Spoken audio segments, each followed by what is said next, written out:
Insyaallah aya sababaraha mata acara dina acara halal bihalal di dunya. Eta nu kahiji buka, nu kadua ngaoskeun ayat suci Al-Qur'an, nu katilu sambutan ti tuan rumah, nu kaopat tausiah, nu kalima ngadua, nu kagenep ramah tamah. Bapak miwah ibu anu dipihormat, kanggo ngabuka acara halal bihalal ieu, hayu urang sasarengan halayan ngucapkeun basmalah. Bismillahirrahmanirrahim. Salajengnya nyaeta aya ngaos Al-Qur'an ku Ustaz Zaki, mangga dihaturan. Hatur nuhun ka Ustaz Zaki pamugi galindang ayat suci Al-Qur'an sing nambihan rahmat sareng kabarokahan kana ieu pasamuan.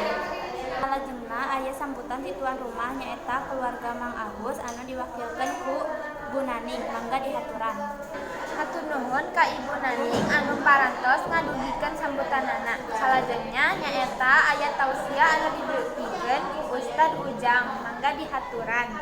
Hatur nuhun ka Ustad Ujang mugi-mugi sing janten bahan lenyepaneun urang sadayana tur tiasa ngakudang samangat silaturahmi. Salajengnya nyaeta urang ngadoa sasarengan anu dijeran ku Ustad Epul, mangga dihaturan. Hatur nuhun ka Ustad Epul mugi Allah ngabulkeun sagala penda sareng pamaksadan urang sadaya. Bapak miwah Ibu, alhamdulillah ayeuna tos dugi di acara inti nyaeta ramah tamah, mangga dihaturan kanggo sadayana nyobian sagala rupi anu tos disayongikeun. Hadirin anu sing kuring dipihormat, hatur nuhun kana sagala rupi perhatosanna. Neda tawakluna boh bilih aya kecap katun rengkap simkuring sapakanca anu kirang mareneh ka mana hadirin sadaya. Mangga urang tutup acara pembukaan ieu ngaos ku alhamdulillah sasarengan. Alhamdulillah ya rabbil alamin. Wabillahi taufiq wal hidayah. Wassalamualaikum warahmatullahi wabarakatuh.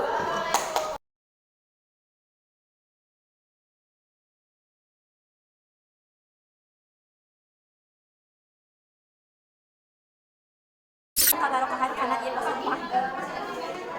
Salajengnya nyaeta aya ngaos Al-Qur'an ku Ustaz Zaki, mangga dihaturan.